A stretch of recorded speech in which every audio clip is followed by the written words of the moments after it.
Thank you, Senator Pocock. Senator Whitten. My questions are mainly directed at you, Minister. I went to the last estimates and attended the Department of Women and talked about the possibility of a Department of Men, and they directed me here to ask these questions of you. So, thank you. That was a good handball. Fantastic. You can thank Minister Gallagher. I'm going to find out who that was. You mean the Office of Women? Office, sorry, which Office is of Women.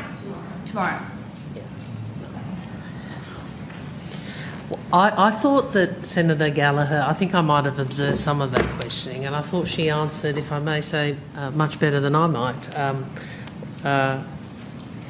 the government's view about equality being important for both men and women, and the work that the government was doing in relation, for example, to men's health and other areas. But what is your question, Senator? Is there going to be an office for men established?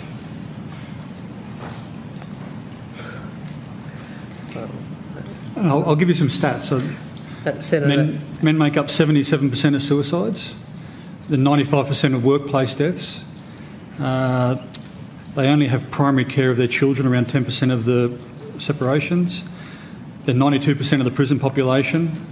Boys under 18 are 3 times more likely to be on ADHD medication, and Australian boys are now 38% of students starting university. It would seem that boys and men could do with an office for men if there's an office for women. I always, over the years that I have advocated in various contexts for equality, including in my own party for affirmative action and in this place, I think a kind of zero-sum game around equality is not helpful to our society. And Sorry, would you mind speaking up? I'm really quite deaf.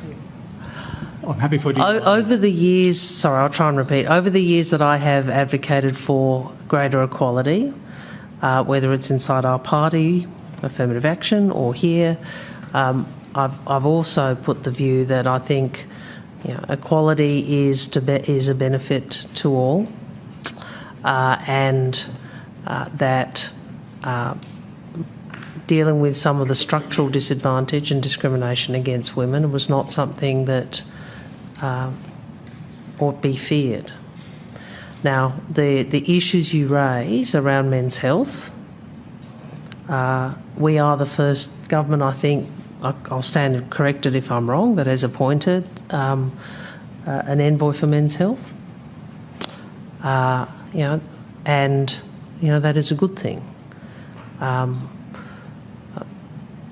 And I don't think the fact that there is an office for women to try and deal with the disadvantage and discrimination that our daughters and our still experience should be seen as somehow a negative for men and boys. Yeah, I'm not necessarily talking about discrimination. Society, families, women, children would all do better with better men. Men can do so much better, and I just don't understand why there wouldn't be an office for men to help that cause, because there's so many benefits to having good, moral men. I'm not saying men are being discriminated against, and I'm not taking anything away from women, might I add. I 100% agree and support the office for women. I'm just curious as to why there wouldn't be an office for men, given the challenges that men and boys are facing at the moment. I'm not sure it's an estimates question, but... a comment, perhaps. I think the envoy, you might want to follow the social media of the envoy for men's health. I think you quite appreciate it. I saw some Didn't today. you have and one here to delete this morning? Oh, I don't know. I didn't want to bring it Okay, up. he's a little entertaining, there's no doubt, but I think there's some very, You're not very allowed to solid touch that one. material in there. Yeah. Yeah, I'll probably Did you stop have another following. question, Senator Whitten? Sorry? Did you have another question? No, I'll leave it at that, but I just want to put on the record that I would think that an office for men would be warranted, given the challenges that men and boys face in the current climate. Not taking anything away from women. Thank you.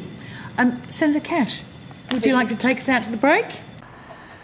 Whilst I welcome Senator Whitten's line of questioning, I cannot help but note the similarities between Senator Whitten and Oliver Twist.